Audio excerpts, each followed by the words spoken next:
And let me now start with my own talk, which is today on water management in ancient India. Last week, for those who were there, we saw ecological traditions in ancient India, and we saw the importance that ancient India gave to nature, to its preservation through various ways, and also the whole philosophy of approaching nature as something sacred, as sacred as the whole creation, in fact. So I kept water management and water structures apart because it is a very important topic that deserves special study. So therefore, I will treat it in a somewhat summarized form today. Why is water management so crucial in ancient India? I'm always using the word ancient in a somewhat elastic meaning. It is because obviously we are not having a temperate climate in India. If you go to a country like France or England or perhaps Italy, countries with temperate climates, they do not need to do much by way of water management and water structures. Of course, they have imposing water structures, but they are counting on rainfall being more or less round the year, which is what happens in practice. So, though of course the climate has been changing, so recently Europe has experienced long droughts, sometimes stretching over 2-3 years of very lean rainfall. So they are also coming around to the kind of thinking we're going to explore.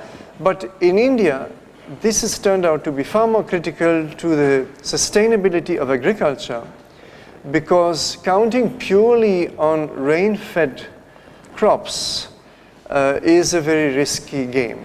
And right from the most ancient times, and we will see about Harappan times to start with, Indians tried to create various irrigation methods.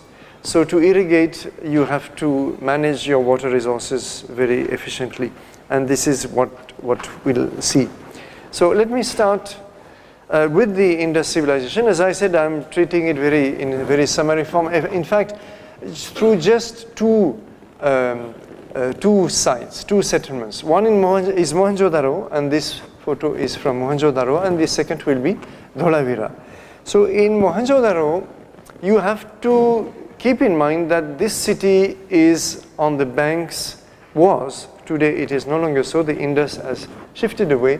It was on the banks of the Indus, necessarily so because transport is the great advantage of having a river, and river-based transport was critical to the Harappan economy.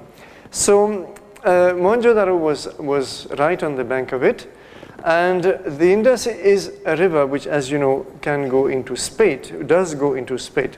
The expanse covered by the explosion of the river today is limited by a number of dams upstreams on the river basin.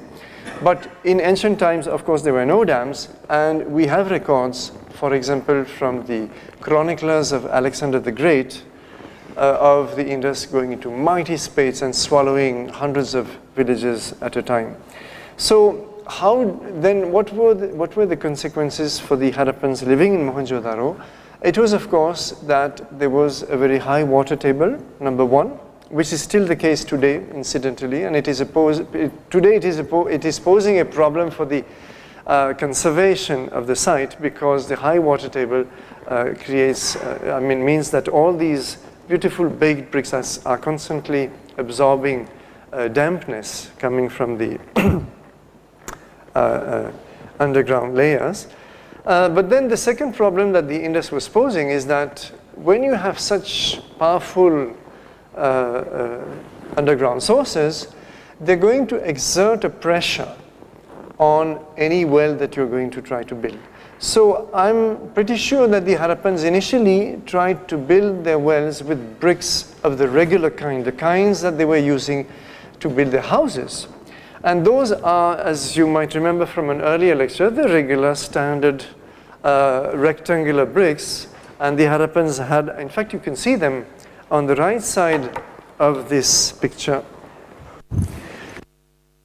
See right on the extreme right, out of a wall where the bricks are quite clearly rectangular.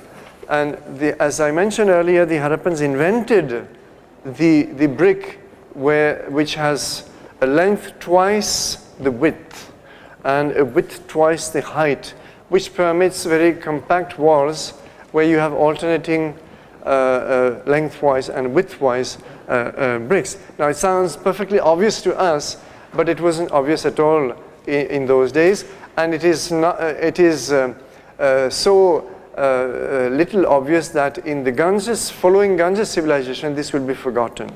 And Gangetic civilization, if you visit any of the sites, you will see that the bricks are not as per those modern proportions. They are usually flattish, squarish, and therefore the walls have to be so much thicker.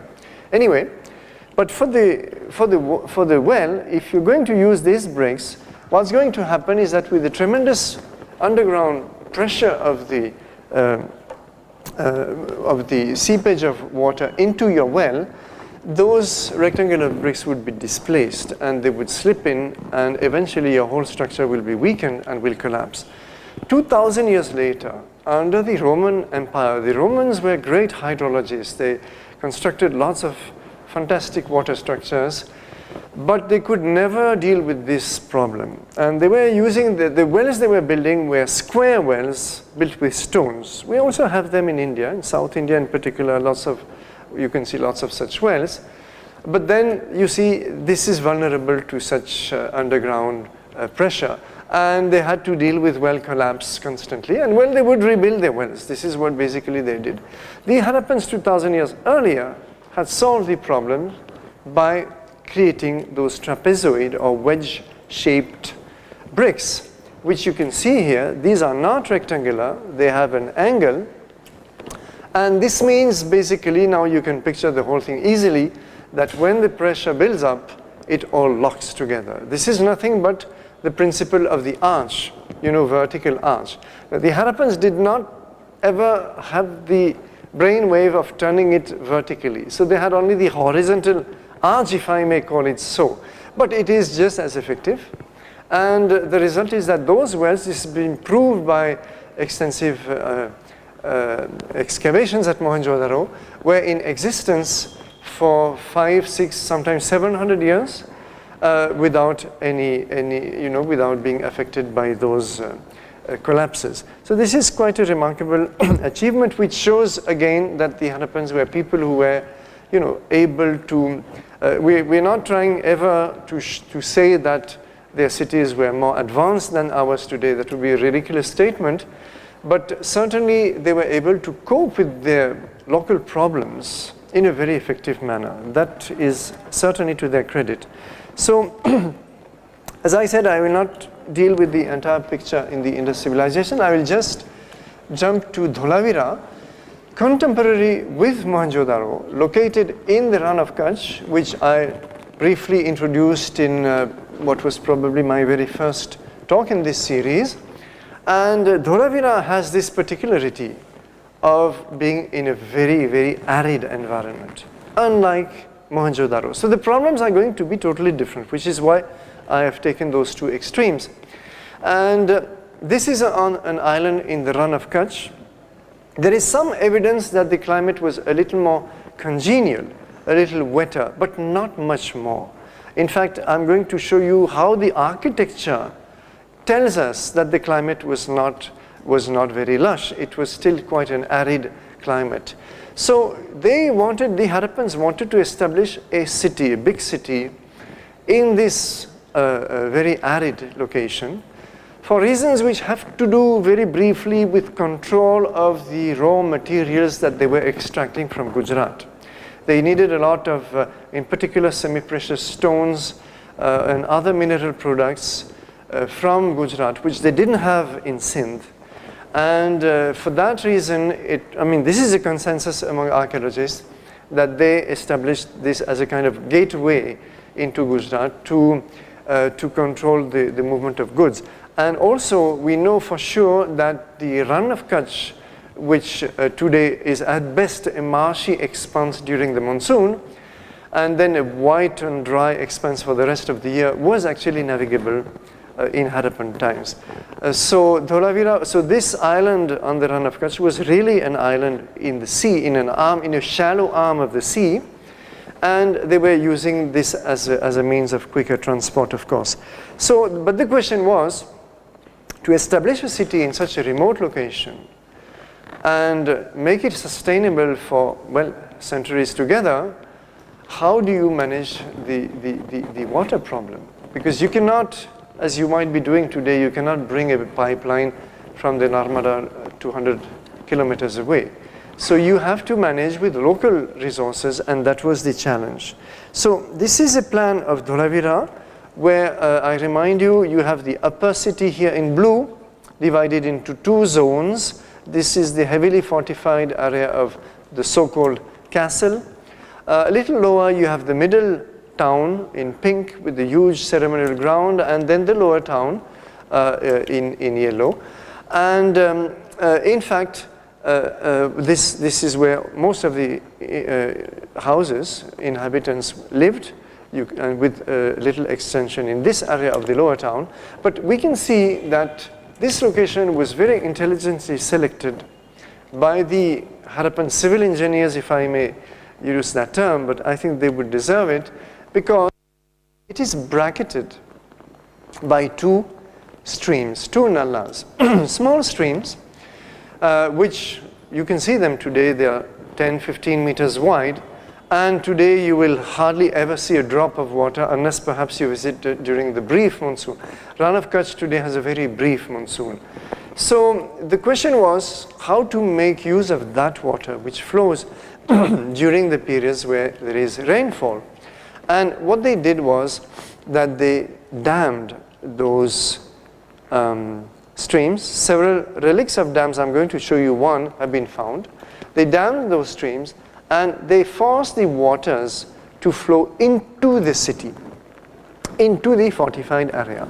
And all this sector in particular, if you can follow my red dot, all this sector was kept entirely for water harvesting, plus a number of reservoirs which I'm going to show you in addition. But this is the way they found that they obliged the water to flow into the city. Whether they were able to quickly build up a structure to close the water after the rains, we don't know. We lack the full evidence of the system. But they covered something like 12 hectares out of 48 hectares. 12 hectares, perhaps the proportion is not very sure. It is anything between 15 and 20-25% of the area, which was earmarked entirely for water harvesting, water storage. So this is, of course, water storage on a huge scale. This is a view of, it's a video grab, so please excuse the low quality.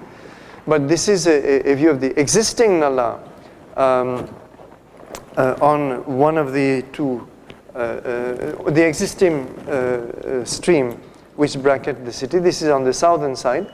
And this is a conjectural structure, wooden structure, palisade, which might have been used to strengthen the stone dams. It is possible, but it may also have been that they just used massive stones and didn't need those reinforcements. That we do not.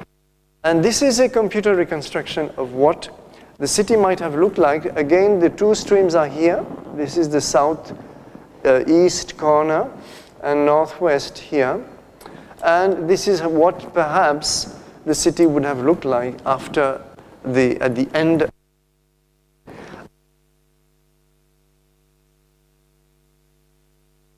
Minutes.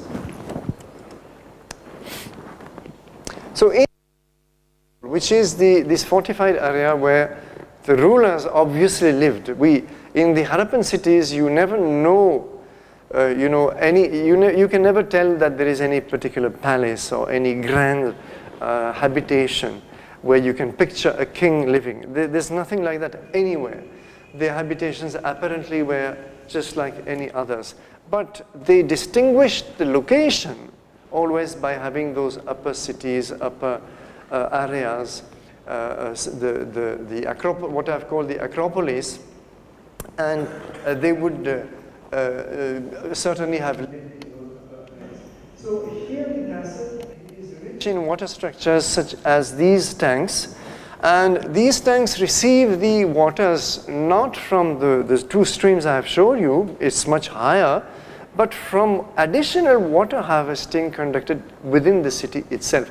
They didn't want a drop of water, rainfall falling on the castle, on the ramparts, on whatever houses were there to be wasted. So there are complex systems of tanks like these which are actually interconnected. I don't know if you can see this opening here, there's another here, and these are actually underground drainages which will harvest water from various parts of the castle and take it to these tanks. And of course the staircase is designed simply because as you draw water, the level is going to go down and you need to be able to access further down. Some of those underground stormwater drains are huge. You can see here this lady worker giving you the scale. This is about 6 feet in height. You can see the massiveness of the construction. And this gives us a message that probably, you know, some rainfalls were very intense. There must have been some occasional torrential rains, possibly also once or twice in winter. So for that, even though for the rest of the year it might not rain at all, they could not afford to take an average. They had to calculate all the structures and tailor it to the maximum rainfall that could occur so that they would not waste it. You see, they cannot afford to have medium structures because they have low rainfall on an average basis. That's not how it works, obviously. So, and this is Dr. Bisht here. When we visited the site with him some 5 years ago, Dr. Bisht excavated the whole site of Dholavira for 14 excavation seasons. So very massive underground structures, and then additional reservoirs with regard to the series I showed you on the computer reconstruction. Reservoirs which were receiving waters probably from those streams, but possibly also from harvested water at various parts of the city. So this one is the most massive of all. It measures 73 meters in length. And you can see this is the castle here. It is located on the eastern side of it. It's supposed to be 10 meters, but actually the full depth was never reached. Excavators had to stop at a certain point. So it could be deeper, and the width is 29 meters. So at the bare minimum, if it was ever full, which we cannot say for sure, it would have contained 20,000 cubic meters of water, quite huge. It has 2 stairways, you can see here, which obviously are designed to allow people to go further down to the water level as it recedes. And in addition, there is here another very interesting structure, which is a stepped well. Initially, incidentally, there was a wrong news item in the Times of India not long ago that IIT Gandhinagar had just discovered it. This was a story made up by the reporter. There was nothing like that. It was discovered during the excavations around 1995. Anyway, so this step is very interesting because this is a well, but then this is a tank. So how does it work? Obviously, when your tank fills up during the monsoon, this is going to recharge the water table through the well. Then the well acts actually as a receptor. And when your tank eventually empties in the course of the year, then you still have the well as a kind of extended storage, and you can start drawing water from it. This would be the explanation if the well is contemporary with the tank, but there is a question mark, and there is a possibility that it is actually later structure. And these questions are always a little delicate to answer for sure. So I'm giving you the 2 possibilities. This is another magnificent reservoir on the southern side of the castle. Castle is just here. You can see the edge of the rampart here. And this is 33 meters. I was going to say only 33 meters, but that's colossal enough in length. And for some reason, the Harappans dug a secondary reservoir within the first. It's all rock cut. It is cut in the sheer rock. And though the stone is not extremely hard, nevertheless, it would have meant probably hundreds of workers engaged for months and months and months. We can kind of calculate and come to a rough estimate. So this means obviously control over huge manpower. And there's an economic factor here that it's only a certain prosperous society that can afford to construct such structures.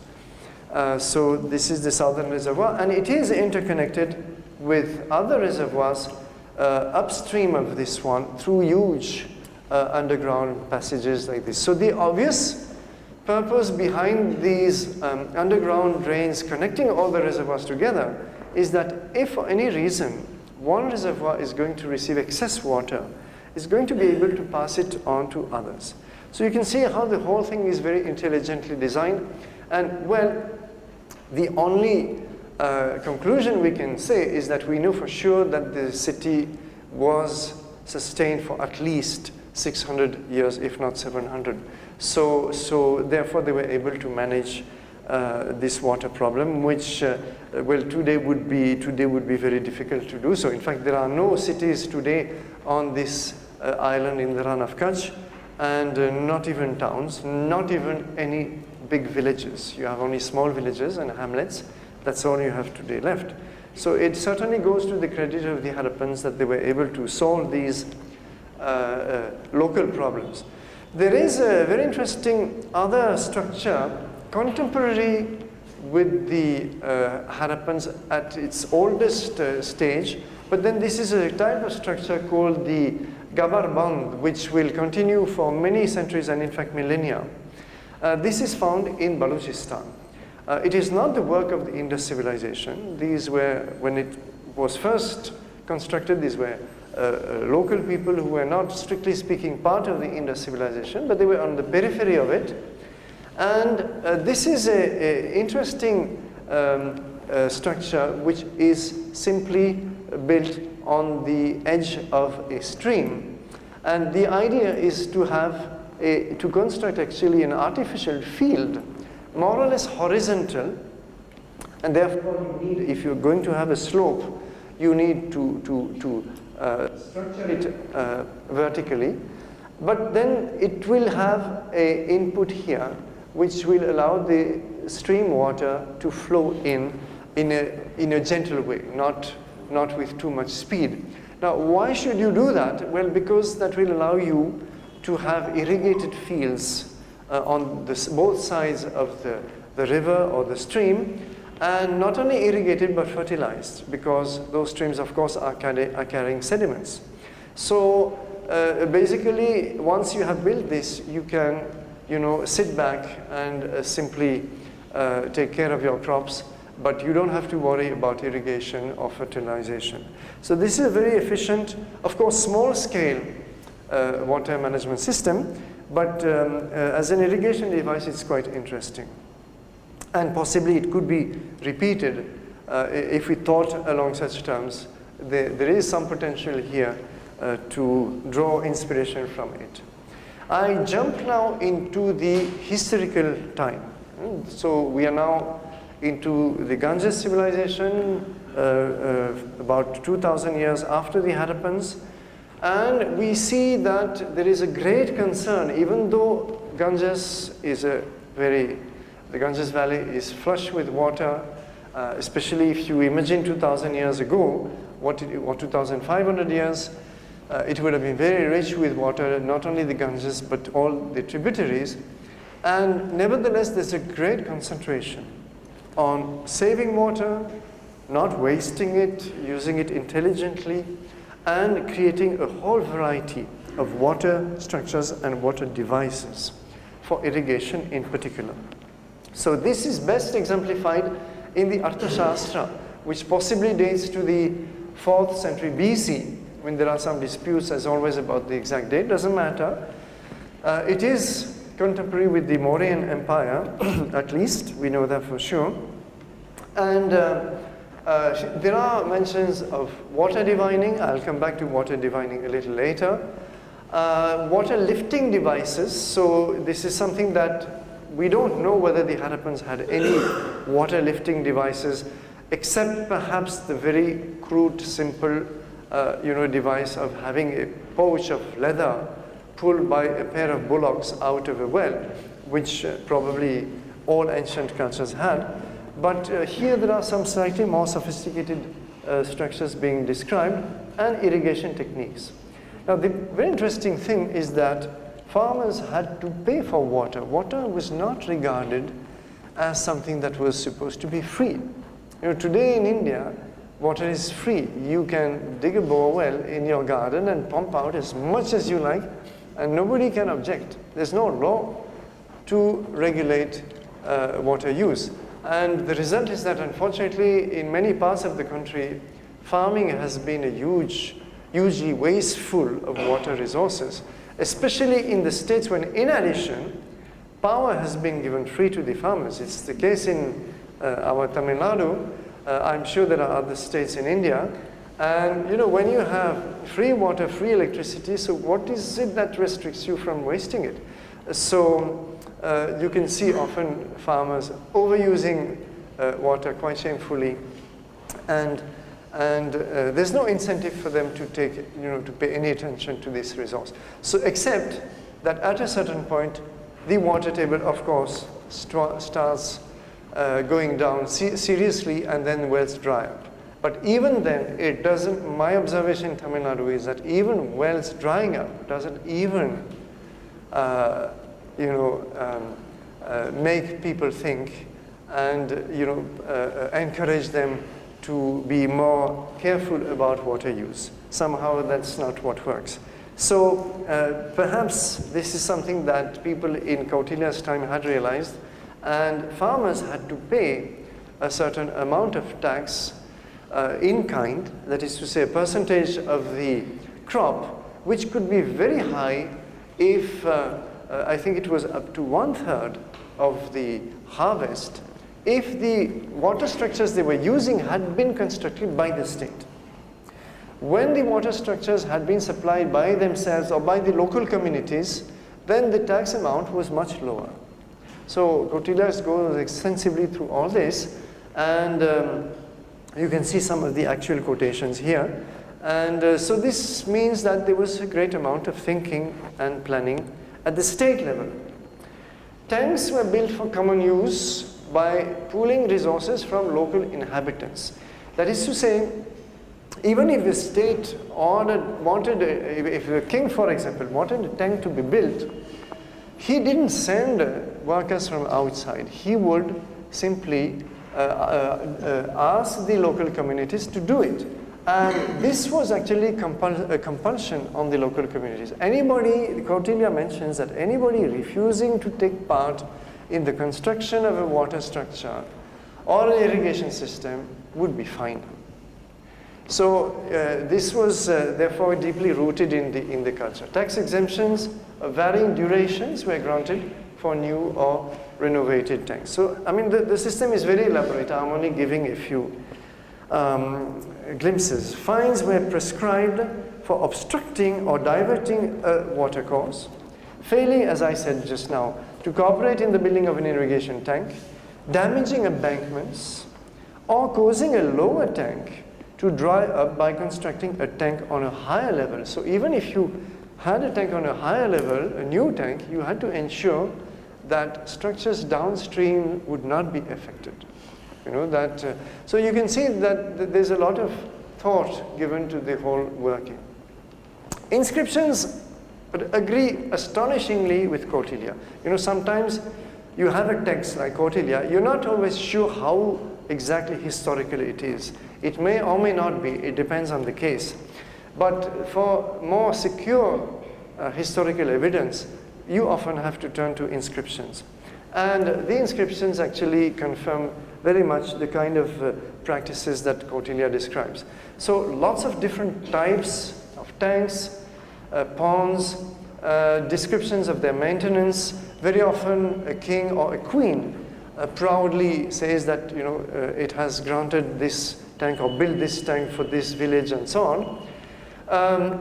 The question of desilting comes in the inscription. That is to say, you're aware that these structures do require maintenance, repair of embankments, especially after monsoons, sluices, how to, you know, block the outflow of a tank or the inflow, as the case may be, irrigation channels to take these waters away to the fields that need them, irrigation with well water, because thanks to water lifting devices.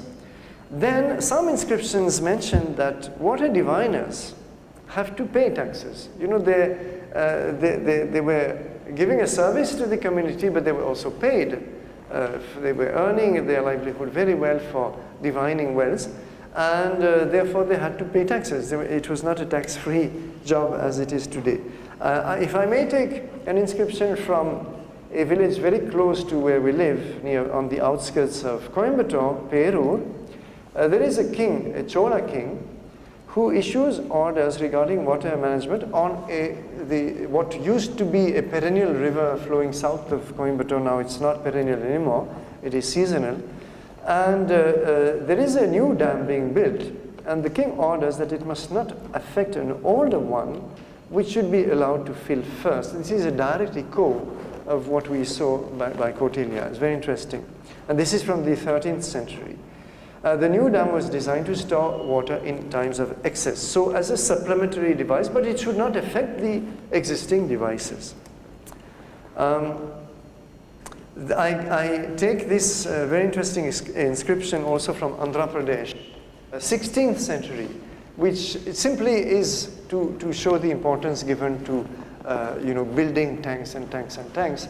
So it says even gods, men, ancestors, celestial beings, reptiles, immovables. Immovables means trees, plants, what doesn't move. Demons and spirits depend on the water of the reservoirs, and the water impounded in such works will quench the thirst of the animals, birds, human beings, and others. As a result, those who construct such reservoirs will earn the punya of performing the Ashwamedha sacrifice. Ashwamedha was regarded as, you know, the sacrifice that would bring the highest degree of punya. So if you take care of tanks and reservoirs, it's as good. And so it is actually last week, I think I had shown a similar statement made in, I think, Shiva Purana. So this is quite established in the popular culture, therefore. Now let us look at a few actual structures. One is actually, I'm selecting it because it's very close to KANPUR. It's about, I think, 150 kilometers from here, close to Allahabad, in fact. And it is Sringvirpur, a small, today a small village, but what apparently might have been a much larger settlement about 2,500 years ago. Why was it excavated? Because Sringavirapura, if you pronounce it in the Sanskritic way, is the place in the Ramayana where Rama, Lakshmana, and Sita cross the Ganges when they begin their exile, when they travel out of Ayodhya.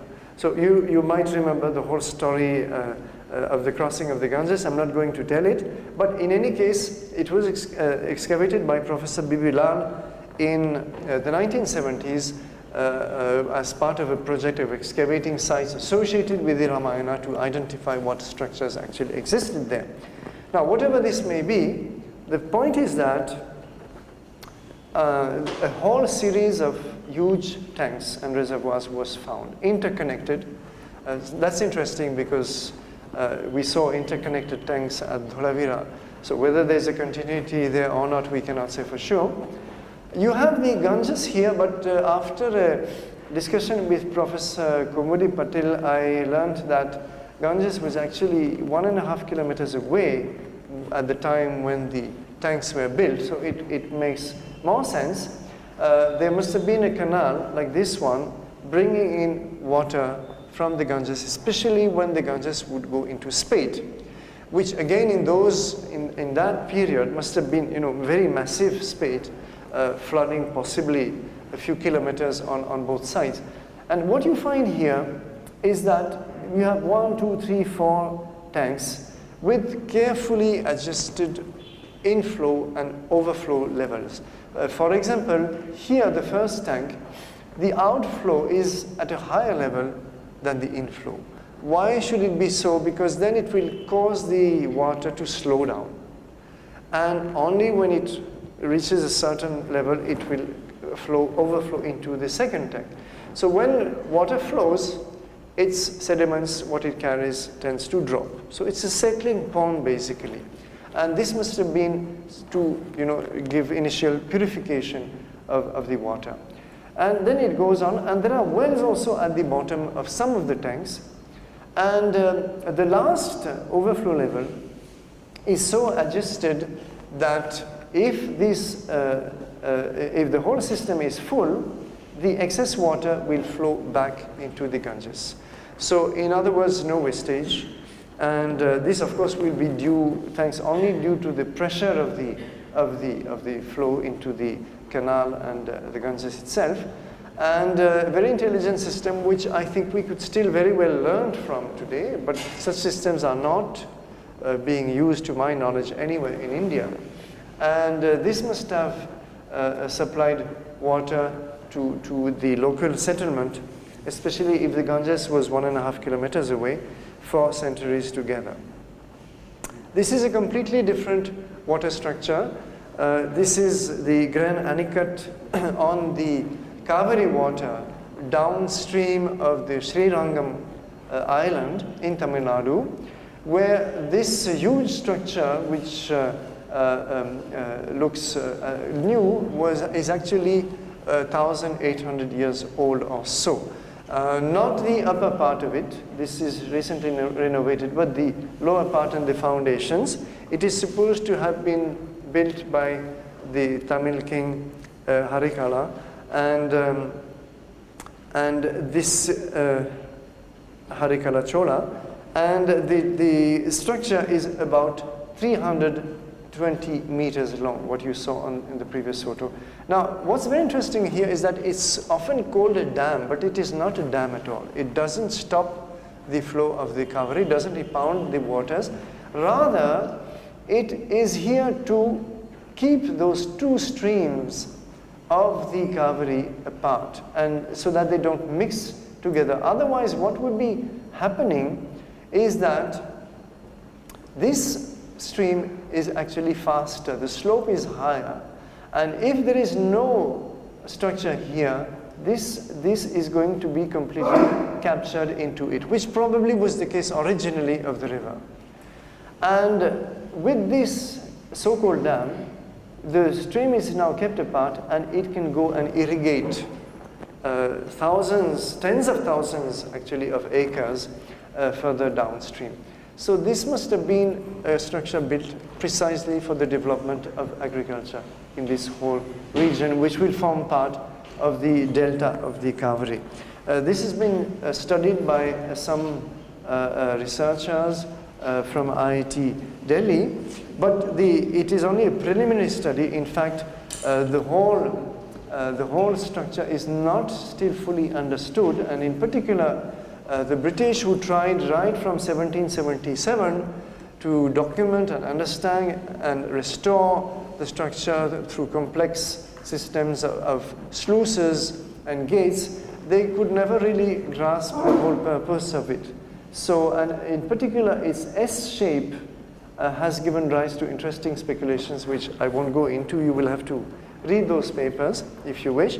But we've not really fully understood it. So it's interesting to see how advanced those ancient structures were at times.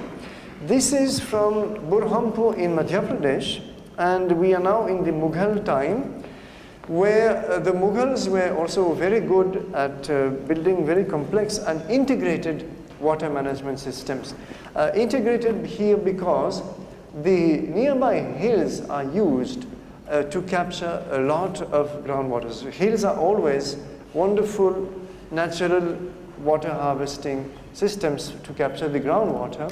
So this is captured into a series of structures like this one, and then allowed to flow through an underground tunnel which has been dug, therefore.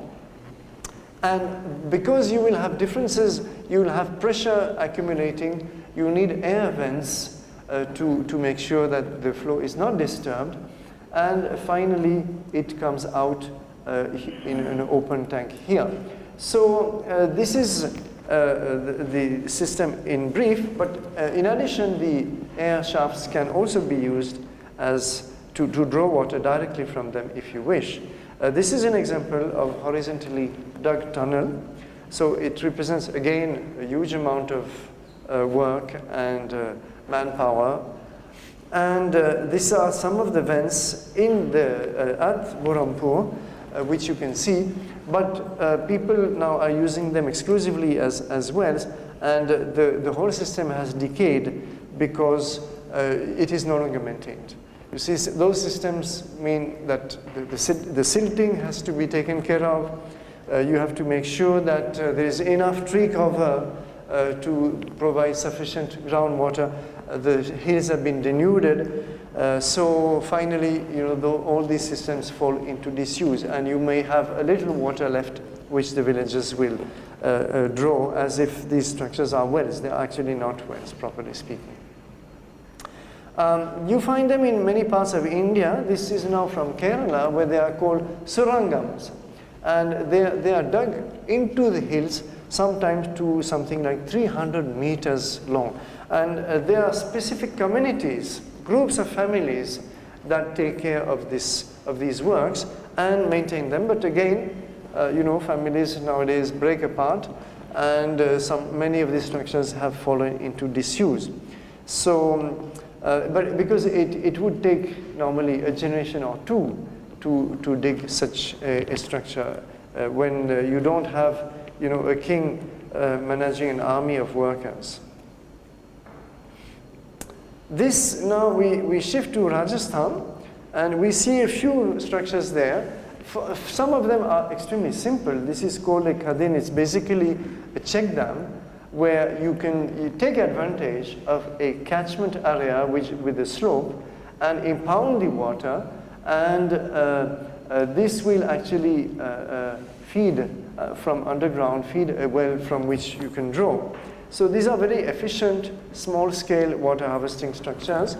Then you have the question of the water harvesting in the famous Rajasthan forts. And this is from, for example, Chittor, which saw many battles, including very fierce battles with the young Akbar before he became Akbar the Great.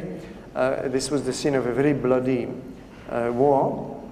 And the thing, of course, is that besieged forts anywhere in India are vulnerable not only on account of lack of, depletion of food reserves, but also water reserves, even more critically. So very elaborate water structures have been devised to, again, harvest every drop of rainfall, but sometimes also tap underground reserves. And in fact, there is a team here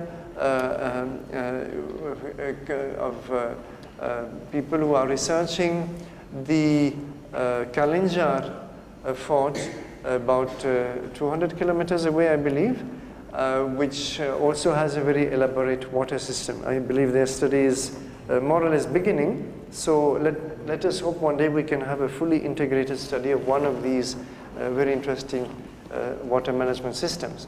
This is another city, Jodhpur, where again groundwater flowing from the mountain is being harvested into a series of structures, more or less like we saw before at Burhanpur. But here, you can see that when you enter the city, you find these wells actually using the seepage from the water impounded uphill. So these are very intelligent systems, but in Jodhpur in particular, it's not limited to that. The beauty of the system, which was which reached its pinnacle under Maharaja Jaswant Singh II in the 19th century, was that it made use of series of lakes, and interconnected lakes, bandes, canals, etc. So the whole system is thought here on a very large scale. It is no longer a small scale device. So this goes very much to the credit of this Maharaja or his engineers, as you prefer. In Bengal, Bengal is a different case because it is very lush with water, and here the main emphasis is going to manage water for agricultural purposes. The technique here is to allow water to break through the embankment and go into the field. And this breach is very useful in particular when you have a shallow river. When you have a deep or massive river, it's not going to work so well because then the breach will simply keep widening. And as before, since these rivers are carrying a lot of silt, this will provide not only irrigation but fertilization at the same time. This is a view of a device in Gujarat, which we visited some years ago. This is at Patan, which is famous for its stepped well. But in addition, nearby, there is this series of tanks which tap water coming from a river called Saraswati, in fact, behind this bande. And there is a breach here which during the rainy season will bring in water. This is actually a settling pond again, because so it's an echo of what we saw at Sringveerpur. You can see how the concepts have traveled, or at least have been shared in one way or the other. The outlet is higher than the inlet, as in the first tank we saw at Sringveerpur. So this will force the water to slow and settle whatever sediments, and then it will flow into this canal, which will take water to various other canals and ultimately fields. To remember that water is regarded as a sacred resource, and it is, we think these are, today we would call these secular activities, but as I made this point repeatedly, in ancient India, there is no borderline between secular and sacred. So you have here 3 shrines to Ganga, Yamuna, Saraswati, the 3 great rivers of ancient India, but also the 3 great river goddesses. So this is a reminder that we are in a sacred context. Not far away, there is the famous Modhera temple, where you can see a magnificent temple tank. Now these temple tanks, we tend to see them as purely serving religious purposes, for water-based rituals, but actually they are also water harvesting structures at the same time. They are used very much to recharge the water table. You can see now that these become works of art with these multiple stairways, and the culmination of the step well is probably found in this one in Chanbaudi of Rajasthan, which is supposed to be the deepest in the world. Well, I cannot guarantee that this information is authentic, but anyway, it's extremely deep.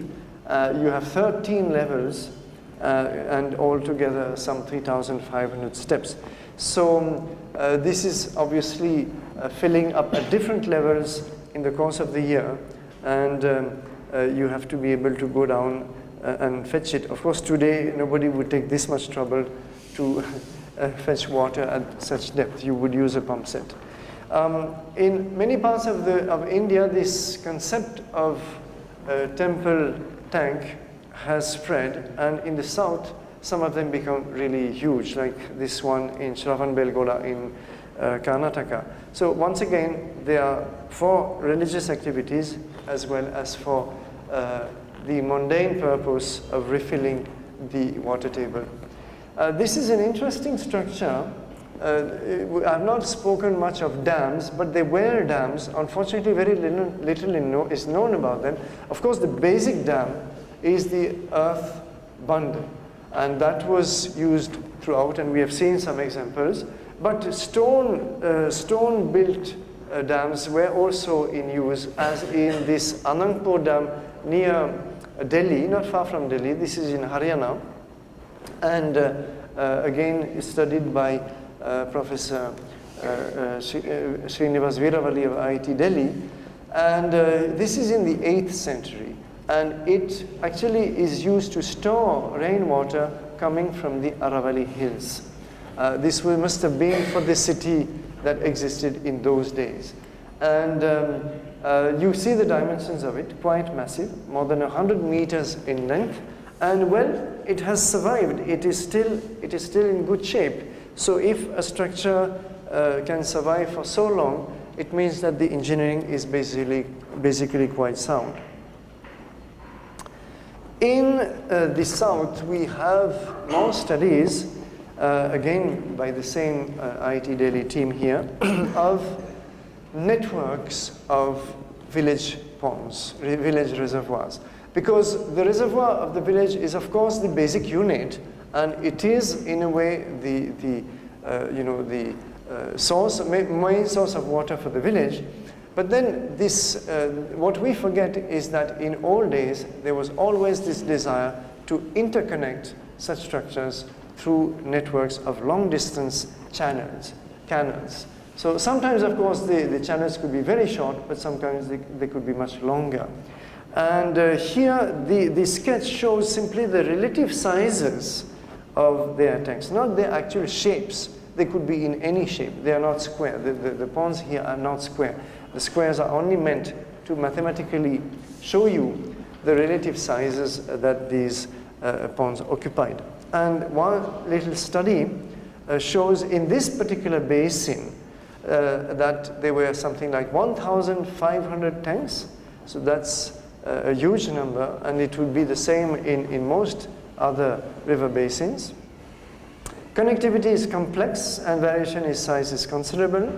The 11 largest tanks which you saw, the biggest squares which you saw in the previous slide, together account for 60% of the entire reserve, entire storage.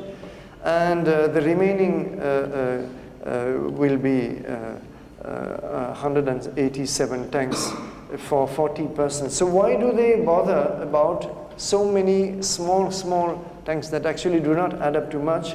Probably for a more decentralized distribution. This is the thinking, and it makes a lot of sense, of course, to multiply small resources in an entire region so that there's much less water to be transported. There is a very interesting study, but unfortunately without quantification, made by Professor Nagaraju, who is a well-known archaeologist of Karnataka. And he once told me about it, so I asked him to send me his paper. And he studied a region of northeast Karnataka, not very far from Hyderabad in Andhra Pradesh, but it is in Karnataka, which today is very severely degraded. And it's been degraded for centuries. But then he found in the history, in the inscriptions, in the old texts, he found evidence that once upon a time, that region had been extremely prosperous, in particular, in its agriculture. So he researched, and he found that, he found that there was a certain transition of a kingdom. This was a Bahmani kingdom in the 14th century, a Muslim kingdom, which changed the whole emphasis of the main occupation of the people from water harvesting and agriculture to military occupations, supplying people for the army, paying taxes to build up a huge army. This was the time when the Deccan region was under a lot of warfare, and the main focus of this kingdom was to build up one mighty army and wage war, and it was not agriculture. So as a result, well, there's a whole chain of consequence that Professor Nagaraju details. As a result, all these structures became neglected, And they were, exactly as we saw in Tamil Nadu, they were interconnected tanks over hundreds of kilometers, and the abandonment of this whole structure meant that the region fell into very degraded conditions. It was, in fact, almost on the point of desertification. So this is just to show that these structures serve their purpose well, and sometimes very humble ones, like these networks of bamboos, split bamboos, which you can see if you travel through the northeast. They are very efficient, low cost, maintenance free virtually. You just have to check that they do not get displaced in the course of time through the passage of animals, for instance. And they capture basically mountain springs and take them kilometers away. They can run for typically 3-5 kilometers. And bamboo is, of course, abundantly available, so it's not a problem. And they're meant simply to irrigate fields. So this was how much of the agriculture in the northeast, not of course in the valley of the Brahmaputra, that's a totally different issue, but in the hills was managed. My concluding point is that these structures, as I said, always required maintenance. And in India, the organization, as with most occupations, was community-based. So there were specific communities, and we have evidence of that, for example, from the inscriptions of the Chola kings in the 9th, 10th, 11th centuries AD, where there are descriptions of village committees dedicated to irrigation, to the maintenance of irrigation structures, and this is all community-based. So the main problem which happened in India is that when the British took over, they did not allow these communities to continue because they wanted to be under full control of the complete administration simply for the purpose of collecting tax. And tax collection becoming their main focus, they told those communities that now all these village committees are disbanded. Our administration will take care of the water structures. And well, it turned out that, as you can easily guess, no administration can actually do that. It's impossible because it has to be a totally decentralized effort. So the administration, British administration being centralized, it never worked. And though they tried through many ways, they created the Public Works Department, they even made laws that try to enforce participation of the communities into the maintenance of the water structures, but nothing worked really. And many of them just collapsed. And what happened is that some tanks may survive, but they survived as just individual tanks. The interconnected network is the first thing that collapsed. And many tanks also eventually filled up and failed. So this is the lesson basically we can draw from the past in this case, that large irrigation projects are more vulnerable because of all the problems we have seen. Plus problems of evaporation today, loss of water in transport, etc. Smaller and decentralized water management has a better chance to succeed, and that is what was practiced in ancient India. Of course, provided the participation of locals is encouraged, because no government can really do that in a decentralized way. Finally, a word on dowsing or water divining.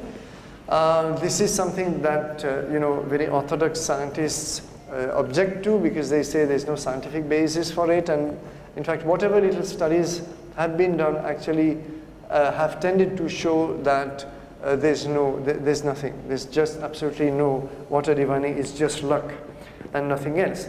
But then these studies are made in laboratories. They're not made in the field. And the only way to know whether water divining is an effective technique is really to go out to the field and measure the rate of success that these people achieve. For example, this water diviner is the one we called to divine our bore well, in a fairly dry region, hilly region of Coimbatore. And he gave us an excellent bore well, and the person who had recommended us told us that he had divined 8 wells for him in different locations and had never failed in one.